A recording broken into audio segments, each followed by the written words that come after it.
एक सुंदर सी कन्या अनामिका कॉलेज में अपना ग्रेजुएशन पूरा करती है, तभी उसकी मुलाकात एक लड़के राहुल से होती है। राहुल भी बहुत स्मार्ट और माता पिता का आज्ञाकारी बेटा है। दोनों एक दूसरे को पसंद करने लगते हैं। दोनों का ग्रेजुएशन पूरा होता है। राहुल अपने शहर में जॉब करने लगता है और लड़की भी एक अच्छी जॉब कर रही है। दोनों ने निर्णय लिया कि अब माता पिता से शादी की बात करने का वक्त आ गया है, लेकिन परेशानी यह है कि दोनों की कास्ट अलग अलग है। अनामिका ब्राह्मण है और राहुल राजपूत।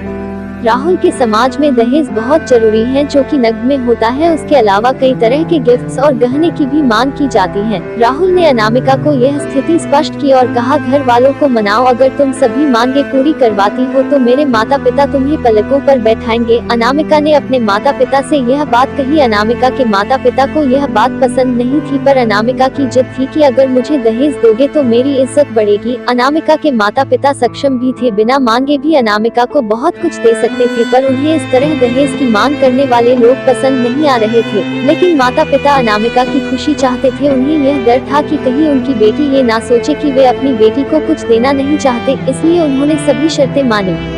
शादी में राहुल को कार, फ्लैट, फर्नीचर के साथ 50 लाख नकद दिए गए। साथ ही अनामिका को गहने भी दिए गए और सभी रिश्तेदारों को गिफ्ट्स और कपड़े भी दिए। शादी बहुत धूमधाम से की गई, कोई कमी नहीं छोड़ी गई। अनामिका को मन ही मन यह गुमान था कि कास्ट अलग होने के बावजूद माता पिता ने उसकी शादी ससुराल के हिसाब से की। अनामिका को विश्वास था कि उसे बेटी बनाकर रखा जाएगा, उसे वही प्यार दिया जाएगा जो उसके माता पिता ने दिया, क्योंकि उसने अपने ससुराल का मान रखा है। अनामिका ने अपने घर से ससुराल विदा ली। ब्राह्मण कन्या राजपूत घर की बहू बनी। ससुराल में बहुत ज्यादा पर्दा प्रथा थी। बहू को मनचाहा खाने तक की स्वतंत्रता नहीं थी। कितनी भी भूख क्यों ना हो, घर की बहू सबके खाने के बाद ही खाएगी। यहाँ तक कि उसे घर के पुरुषों के सामने बैठने तक की इजाजत नहीं थी। अनामिका ने इस बात पर एतराज दिखाया, पर उसकी किसी ने ना सुनी। राहुल ने भी यह बोलकर मुंह फेर लिया कि यह तो परंपरा है। अनामिका को जो गुमान था वो धरा के धरा रह गया। उसे अपने माता पिता की बात याद आई। जब उन्होंने समझाया था तो वह उनसे बहुत लड़ी थी। उसने ससुराल में बात करने का फैसला किया। अनामिका ने अपने सास, ससुर और पति से बात की, लेकिन उन्होंने नहीं सुनी और उसे बहुत बेरहमी से पिटा गया।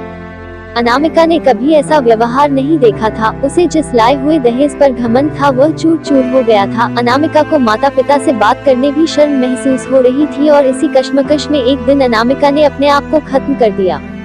माता पिता को जब यह पता चला तो उन्हें अपनी गलती का एहसास हुआ कि वक्त रहते समझा होता तो बेटी साथ होती। जो लोग दहेज पर बेटे की शादी करते हैं उनकी सोच हर तरह से छोटी होती है। जो बेटे को नीलाम कर सकते हैं वो किसी और की बेटी को कैसे अपनी बेटी बना सकते थे। दहेज कभी खुशियों की चाबी नहीं बन सकता, यह बात सभी को समझनी होगी। इस दहेज प्रथा की कहानी में आपने पढ़ा होगा कि माता पिता ही नहीं, लड़की की सोच भी दहेज को सपोर्ट कर रही थी। कई बार लड़कियों को दहेज का गुमान हो जाता है, पर जो लोग लोभी होते हैं वो कभी अच्छे नहीं हो सकते। यह बात सबको समझने की जरूरत है।